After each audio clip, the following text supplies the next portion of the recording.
Hello, everybody. This is Moo. And this is Fuji. We just watched a Pocahontas. Okay, I'm gonna tell my story. Go ahead. Okay, I have strong negative feelings about Pocahontas. Really? This is because the timing of this movie was such that I was entering elementary school. This movie came out. I'm Asian. And when I was a little Asian girl, I had really long, straight black hair. Mm-hmm. And I would go to school, and every single person was like, "You look just like Pocahontas. Oh my god, I still You can't. look just like Pocahontas." Just like, and this didn't stop until Mulan came out. Oh my, I don't see it. Pocahontas doesn't look like anybody. Apparently, I looked like her when I was she doesn't 5. look Asian or anything close to Asian. Do white people know that? I guess not. Long dark hair must be Pocahontas. Asian. Pocahontas. I remember when Pocahontas took place in Japan. Don't you remember? Well, apparently this movie takes place in Canada, so... God damn it. Okay, so my feelings on this movie. So when I was a kid, I loved the fuck out of this, and in retrospect, it was definitely because of the music. Okay, and the computer game. Let's get this out of the way. As many negative feelings as I have about Pocahontas, it's a beautiful movie. Holy shit, yeah, it's great. It's a movie where you could pause, any frame, and it's, I don't think they're even making, dumb, in-between Disney frame faces. No. Unless maybe with the animal scenes, but... Okay, animals we'll get to in a little bit, but the visuals and the music are still outstanding. I really love the score. I love all of that. I have the soundtrack. I mean, I listen to it. It's good. So good. Just everything else is not good. The character design is crappy. The story is terrible. The characters are boring and flat. Okay, and the costume design is bizarre. And we were talking about this. So I was telling Moo, you can't watch this movie and judge it using historical accuracy, because it's not a historical movie. Yeah, it's a historical fiction. It just makes it worse though. With I would say it's a historical based fairy tale in the same vein as Mulan or Moana. It's not meant to be taken as this is how it happened, right? And so that's why when I watch this movie, of course that's not how it went. That's not how any of this went. But it's I don't want to judge it on that. I want to judge it just as a movie itself. And as a movie itself, it's just not. It's mediocre. It's not good. Yeah, I mean, it's not crappy, I guess, but it's not good. Actually, I'm gonna tell my other story. Oh yeah, go ahead. So Pocahontas was I saw it in the theaters when it came out. Mm-hmm. And as I mentioned when we were talking about Lion King, and I just love Lion King so much, and I had just watched it endless times, and I went to go see Pocahontas in the theater, and I remember going to see it. And I remember leaving, and I remember for the first time in my life feeling just abject disappointment.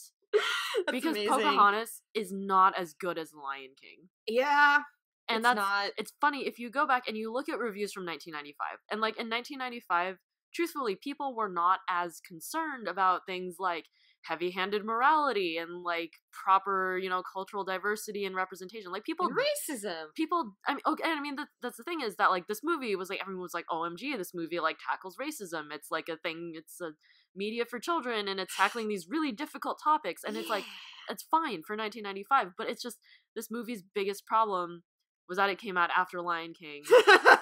And all the reviews and everything are just, it's not as good as the Lion King. Because it isn't. It's not. Lion King's way better. And I think it's because Lion King has lessons. It has things to teach you. It's about you can't abandon your past and things like that. Right. But it's not heavy-handed about it. And this movie Pocahontas is Saturday morning cartoon. Sailor says. Sonic says. Heavy-handed. They're not like you and me, which means they must be evil. Oh, that's a good one, guys. You really fucking nailed that. Holy shit. And I think even child me knew this. I'm pretty dang sure the reason why I like Pocahontas was because of the music, because the movie really picks up when the musical numbers happen. The rest of the movie's kind of, and then the music number happens, you're oh, especially when Colors of the Wind happens, because that is a pretty wonderful, beautiful, awesome sequence that you're just sitting there oh my god, so invested right into it. But then it ends and you're just back to this kind of blandish movie. And I think the only reason why I like Pocahontas as much as I did is because I like the songs and I played the computer game. that's probably why I liked it a lot as a kid. It was probably the first movie I saw in theaters, and as a result, like, so I guess all my nostalgia from it comes from those factors, not really from the movie itself, which is weird.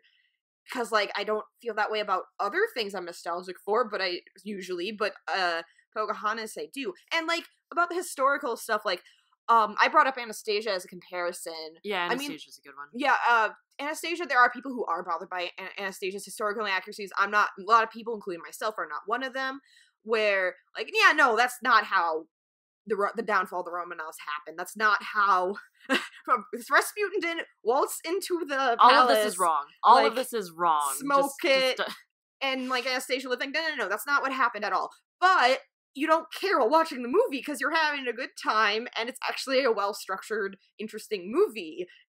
Is it, like, the best movie ever? No, but, like, it's actually gets your attention, and Anastasia and her love interest have way more chemistry than John Smith and Pocahontas, and this is basically John Smith's fan fiction, the Pocahontas movie. I mean, the Pocahontas story is John Smith's fan fiction of whatever happened. Yeah, actually, this is John Smith's fan fiction plus, because John Smith is a handsome, golden blonde, muscular, heroic Adonis running through the woods, and Pocahontas is definitely not 12 years old. Like, it really is like that, and I could see why a lot of people don't like Pocahontas for that reason. Like, I totally get it. It doesn't help that it's not good anyway, so it's like... But, okay, and so, I mean, this is where I think this movie is, like, a huge turning point in, you know, Disney movies. Definitely. Because I think this movie was just, like, the epitome of everything that's, like, cringy Disney movie. Holy shit, it's like Disney princess, animal sidekicks, one communing with spirits and nature and animals. Plus, I pointed this out when we were watching, there's not a lot of bodily fluids in this movie. What I mean by that, besides there not being any blood, which there isn't, no one cries. Really, because she's a stoic Indian. Yeah, because until, like, the end of the movie, Pocahontas tears up, and her friend has a single tear, and that's it. Stoic Indian.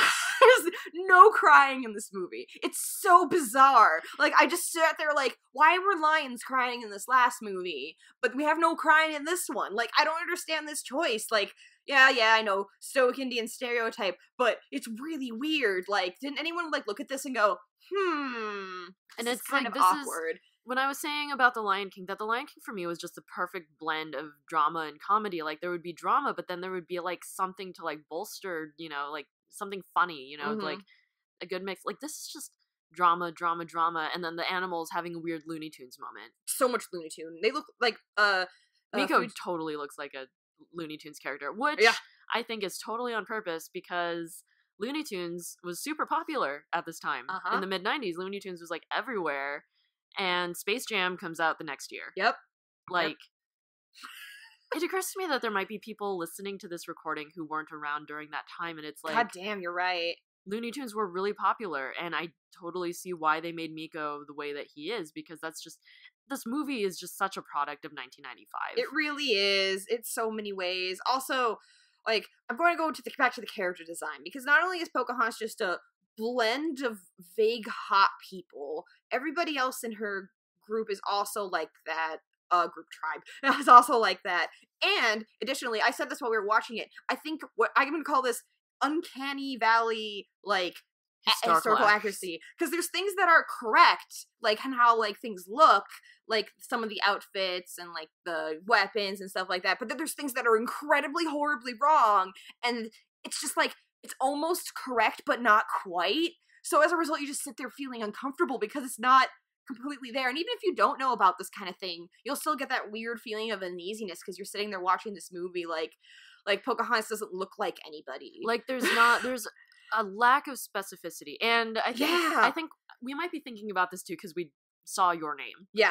And Your Name is so specific. Like, all of Makoto Shinkai's movies are so specific in their location and their people. You know, like Satoshi Kon, we were watching Tokyo Godfathers, like, those people are so specific. Right. And that's what draws you into those stories. Yeah. This movie is generic. Like, it's trying to do all these big things, but it just does it so middle of the road. And yet, I don't think that we would have, later on, Mulan and Princess and the Frog and Moana without this movie. Yeah, I think that this movie, like, I think afterwards, I don't know if it was like later down the line they realized, like, you know, maybe we should have not only done our research, but showed our work research kind of deal more in like, this movie. I'm gonna say, so Mulan is not perfect, but Mulan is better than this. Way better, yeah. Okay, because, you know, people will criticize Mulan for, like, oh, we don't know what time period it is, their clothing is, like, all over the place, their architecture is all over the place, like, what's going on? And yet Mulan is more specific than this movie. Oh, yeah. It's mostly because it all draws from Chinese culture still. Like, here's the thing about Native American culture. Okay, I'm gonna stop you there, because there is, like, Chinese culture, like, what is it? But true, yeah, that's true. But, like, it still draws from that influence, where Native Americans, it was more spread out. And I mean, China was super spread out. I mean, yeah, it's true. I'm meaning to say, like, I'm trying to think how best way to word this. Like, it doesn't, you know, I think I got it. Like, it doesn't draw on anything specifically from a tribe, really, with how they look. It's more like they kind of vaguely took stuff from other tribes and kind of put it in there, if that makes any sense. Like, I'm trying to see, like, get an idea what I mean. Like, I mean, I'm gonna say, I do think that Mulan came out of, like, specific research. Yes, I think that they looked at specific things and said, okay, this is gonna be the design of our movie. Right, yes, that's what I think. I think Pocahontas was like, we have an idea of Native Americans, so let's make our design based on this idea of Native Americans. That's exactly it. Yeah, that's exactly what I mean. Is like, they aren't really drawing. They're like, it's like sort of drawing something real, but not really. If that makes any sense. Like I said, Uncanny Valley. And I mean, let's, like, okay, maybe not Mulan, but like Moana is a way better example, because Moana is so specific. Yeah. And I said, in a way, comparing Moana and Pocahontas, they're really different. There are elements that are the same. But Moana, I feel like they had the freedom, because Moana was not a real person. They could do that specificity and, like, not be bogged down by, like, well, this is, you know, based on stuff that people commonly accept. Right. And in a way, like, having that freedom let them be more specific about, like, who Moana is and, like, how her story went and, like, the things around her. Yeah, that's for sure. They definitely did more research with Moana. Like, Pocahontas' design is all over the place in the end. Like, it's just like a horrible blender of things, if that makes any sense. Like, it just doesn't mix well. And yet that was, I think, in 1995, it's just she wasn't white, and that was good enough. It's fine. She's not white. I that's how it was, though. I mean, there's so many, like, vaguely brown characters from, like, the mid-90s. God damn it, and it's like, it was okay. Pocahontas is no different in that regard, for sure. It's like, I close mean, enough. I remember the mid-90s, and I think, I mean, it was just a weird, awkward time. Okay, I mean, two things, like, environmental issues and racism. Mm-hmm. And I feel like it was at a time when you didn't know what to call minority people. And by, like, not knowing what to call them, you just kind of ignored it, and it was like, that was being not racist. Yeah. And I think times have changed again, you know, in the past 20 years, and now it's like, do that, though. I know that there's people who still do that, but it's like, that's how it was, I think. I guess it's more widely accepted, if that makes any sense. Like, it was less critically thought of, you know, like, or like, if there were people who critically think about it, their voices weren't heard as much, and nor was it, like, especially since the internet, I think, changed a lot of that. Yeah, I mean, the internet wasn't going to get big for another 3 or 4 years. Yeah, it was up at this time, of course, but it wasn't like this, like how it is right now. I mean, you had dial-up.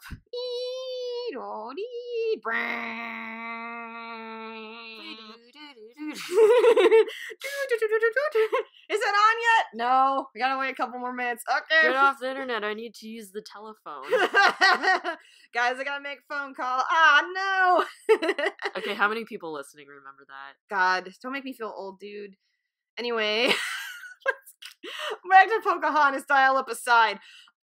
Yeah, like, I think that's one of Pocahontas' many, many problems. Like, there's that. There's the character development is kind of weird. Like, does anyone really change radically? I guess John Smith becomes less racist, question mark? I love her friend, and I love her dad. And yeah. Did anyone else remember that her dad, like, steals all her agency at the end? Oh yeah, they do. Like, her dad is the one who gets, like, the big kick-ass speech and stuff. Yeah, like, he's like standing there, he's ready to, like, smash the bejesus out of John Smith, and then he, like, stops cold in his tracks, and the leaves come in. He looks up into the wind, and he holds up his club in the air, and he's like, "We will not fight each other from hatred," and or whatever the speech was, and then, like, that was the big moment, and everybody, and somehow all the settlers down there knew either their language or English, or I mean, she spoke or English. just the fact that they were gonna kill him and then they didn't kill him. Yeah. I mean, I think they We were. don't really get a confirmation, do we, about that? I don't know what this movie was, where it was going. Yeah, like, I think it's the language barrier thing. Here's the weird thing, though. I think if they didn't establish that Pocahontas didn't understand him right away, it might have been less awkward with that speech later in the movie, because they don't establish later that anybody else knows English, or vice versa, anyone would know their language. Like Anastasia tries to talk to her. Pocahontas speaks, I don't know what their language was called, actually, like,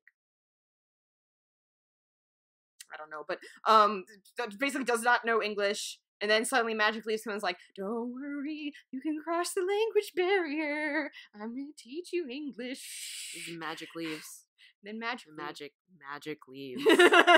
Magic Leaves can, Magic Leaves. Depends how you use your Magic Leaves. I think that's how, I think that's all my thoughts on Pocahontas is, Magic Leaves.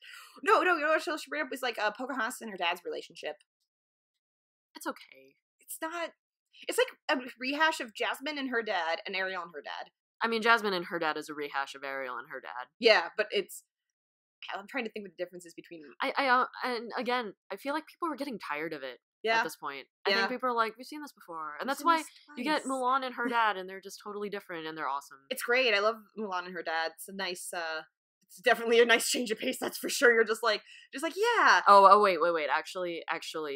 Wait. No, they do get, I think. Is it Tarzan? Is Tarzan before Mulan? I don't remember, but that's not what I was going to say. Oh. I was going to say, I think we get one last amazing dad hurrah, and that's with Frollo and Quasi. Oh, yeah. Best dad. Best I hate my dad. I mean, understandable. That's not even his dad, really. It's dad figure. Dad dude. Dad-ish. We're gonna assume that his dad is dead. They don't really say. That's almost a his subversion. mom is definitely dead. That's almost a subversion. Yeah. They're having all these, like inconsequential, I don't like you, dad. And then the next movie is, I don't like you, dad, and I have reasons. And there's a very good reason why. Yeah, pretty much. It's less like, Quasi being rebellious than, like, he's getting away from this abusive asshole. Man, I just want to, let's just move on. I just want to watch Hunchback. I love Hunchback, oh my god. Let's just watch it. Alright, do we have anything else to say about Pocahontas besides the fact this is a big old turning point? I don't fucking look like Pocahontas. You don't. I No. don't. You look nothing like Get her. out. Not even close. Like nothing. Like, nothing. no, I don't think even the hair. Besides, not like Pocahontas follows physics or anything. By the way, in this movie, you can jump off every high surface and live. She has no body weight. Yeah. It bothers me. As an animator, it bothers me. Also, once again, they've confused Virginia for Canada, because there are no cliffs in Virginia like that, and there are no waterfalls in Virginia. There are no moose in Virginia. It doesn't make any goddamn sense. Are there really not moose in Virginia? No, not in there anyway, or at least by Jamestown. You can go check if you don't believe me, but I don't think there's moose in that area. They live in colder spots, if I remember right. Like, if you go up, you won't find moose in Illinois, for example. or like stuff, or like, they usually live in colder places, if I remember correctly. I don't think there's any moose in Virginia, man. Like, there's a Virginia Moose Association. Oh, that's nice. Granted, there's the Appalachian Mountains, but Jamestown wasn't really by the Appalachians. Wasn't Jamestown like on a swamp? Yeah, I've been to Jamestown. It's not by any of that shit. I've been there. There's nothing like that around the area, or even close to the area. There's woods. They are in New England. Okay, but that's not Virginia. They are not in that area. I'm like pretty damn sure they're not. Like, Minnesota. Maybe they're in Minnesota. Yeah, once again, like, further north, like Canada. They've really... Yeah, not Virginia. They, like, fucking looked at Canada and went, we're just gonna take the scenery from that. Like, I'm really confused of why they decided to do that. Yeah, granted, it looks good, but when you explicitly say where you are is Virginia, it's gonna be kind of weird when it's obviously not Virginia. Like, they say it several times. We've just landed in Virginia, and this is Jamestown. Like, it's really, like, it's not like a hidden thing, you know, or not something you can really blow off. Like, just be like, whatever, it's just some random-ass area in the United States. No! They say it's in Virginia! In Jamestown! This movie would have been better if they just, like, divorced it from the history. You know what, you're right. It really would have. They could have done something really interesting with it. Yeah. It wasn't bothered with that stuff. They could have done something interesting with Radcliffe, for example. Also, he wears way too much purple for that time period. It's a movie. It's a movie. Even if he's well off. That's one of the things that I'll excuse because it's a movie. Okay, but it still doesn't look good. It's not supposed to look good. He's a bad guy. I don't care. It looks awful on him. Everybody's clothes look awful in this movie. Like, jeez. It's because, like, John Smith has that weird shirt. Like, Actually. I don't know. No. Listen. Because this would have been... I bet their clothes are designed like that because they could easily make merch. Oh my god, you're right. I am right. Because that would look real good as toys and shit. Fuck, yeah. Because this was the time when they were like, we messed up with The Little Mermaid, we should have made way more dolls. I mean, they made up for it with Lion King, that's for sure. I had so much Lion King shit. I also had a lot of Lion King shit. Okay, has anyone else noticed, if you go to Toys R Us, legit, the same Lion King shit from 1994 is now back on shelves. Yeah. Like new product. It's like the same product. Yep. I went because I'm a huge nerd and I saw it and I could only remember me, little 4-year-old me, being like, Mom, can I have the thing? And Mom be like, no, you got figures. And I'm like, I want the toy. And he's like, no.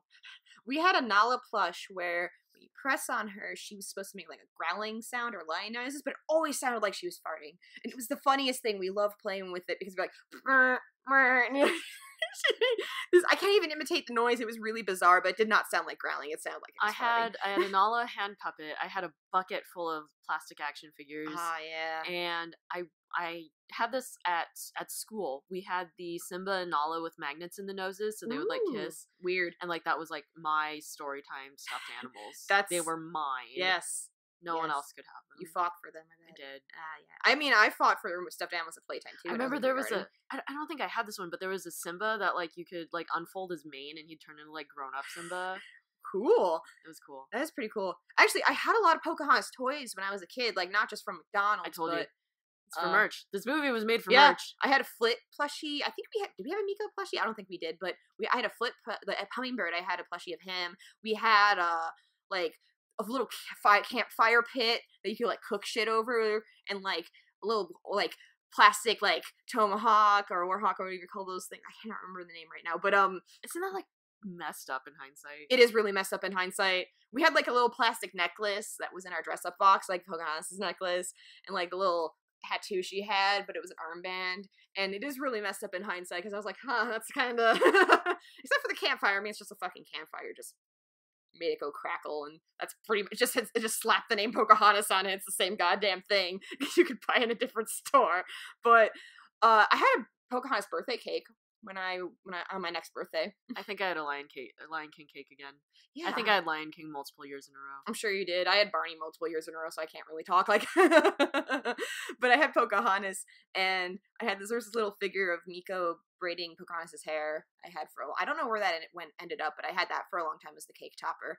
Like, this movie really is made for merch. Yes, it is. That's why we have 3 sidekicks and all those animals following Pocahontas. She has so many animals following her in this movie. Like, this is the most I've seen since like Native American communing with nature. Yep. Nature. Yep. Vaguely. Grandmother Willow. Even though, okay, I brought this up when we were watching it, but why didn't they call Grandmother Willow like Mother Willow or something along those lines? Because they mentioned Pocahontas' mom several times in the movie. I think that's why. I think that it's weird. Yeah. She's just not supposed to have a mom. Yeah. Like, they mention it sometimes, but they don't call her Mother Willow. Like, that would have made more sense. No, it doesn't. Right. No, it does make sense, yeah. It's weird. I don't agree with her there. You don't? No, I don't. You don't think that it should have been Mother Willow? No, I don't. Okay. No, because it's like elders, and like Mother Willow is just weird. I guess it would have been an awkward thing to say, but I don't know. It's weird that they bring up her mom quite a bit, and yet it's just an odd thing to bring up. They're like, ah, yes, you look just like your mother. Okay. Because that was the thing.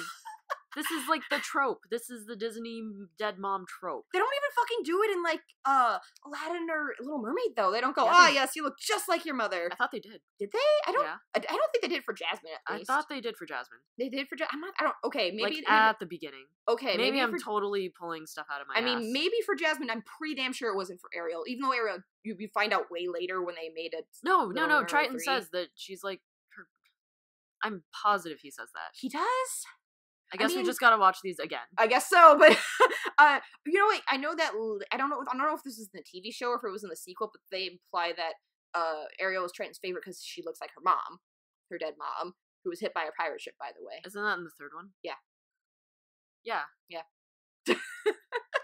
I'm pretty sure that's what it was. But anyway, it's a weird. I don't know. I found it an awkward thing to bring up. Is that an odd thing to think about? Like I was just like, I guess you look just like your mother. I mean, they say that to Harry Potter all the time.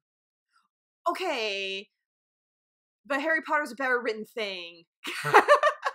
It's one of those things, like, sometimes, like, there's small things that normally don't bother me. If they do, it's very minor, but when it's a movie that's not good, it gets, like, it's more egregious, you know? Like, you know, like them sending John Smith back to over the ocean 6 months. You know what this is called? You know what you have? This is called bitch eating crackers. Bitch eating crackers? Are you familiar with this? I am not familiar with this. It's when something or someone, like, annoys you so much that they could be, like, eating crackers and you're still mad about it.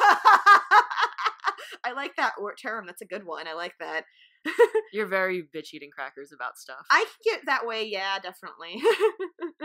Like, for example, as the next movie we're watching, Hunchback, like, if the Hunchback of Notre Dame wasn't a good movie, I don't know if I would probably be even more bothered by the gargoyles than I already am about them. Like, super bothered by them. But, like, with that movie, it's more like, oh, these gargoyles bring down for this movie from, like, you know, really fucking good to... we should, okay, we're coming up on, like, half an hour, so we should save that and talk about it after we watch Hunchback. You're right. That's a good idea. But anyway, so Pocahontas, if you want to watch stuff from Pocahontas, just watch the musical parts. And then mute it the rest of the time. Yeah. It's still really pretty. Yeah, there you go. That's all you really need to do. Oh my god. Director's cut. Director's cut. And as long as it doesn't include that crappy love song that they cut. Thank Christ they cut that out. Oh my god. It would have been a pain in the ass if they actually kept that in the movie. But it says just in the credits part. Yep. Because, you know. Award bait song. Uh-huh. Did Pocahontas win any awards? I'm sure it did. I'm thinking it won something. I'm sure it won tons of awards. I'm pretty sure Colors of the Wind won something. Oh, probably. I think that was the one that won or thing, because out of all the Pocahontas songs, that's the one you hear the most. You're thinking about it. It's that and, like, Just Around the River Bend and Sandwiches. Oh, I should probably explain that. When I was a little kid, I think everyone had this. I was a recording of me as a kid listening to Pocahontas on tape, by the way, because I'm that old, and I was listening to the song Savages, but instead of savages, I said sandwiches, and that was the only part I would say because it's the only word I knew. So I was saying, "Go sandwiches, sandwiges," while listening to the song. And I'm pretty sure I'm not the only kid that did that, but I was one of those children, and there's video footage of me doing so. So I think about that. But anyway, yeah, just if you want to watch something Pocahontas related, just watch the music stuff. Don't bother with the rest of it. It's not worth your time. But the sequel, which we will get to a completely different time. All right, any closing thoughts, Fuji? Let's move on. Want to move on? All right, our next movie is Hunchback of Notre Dame.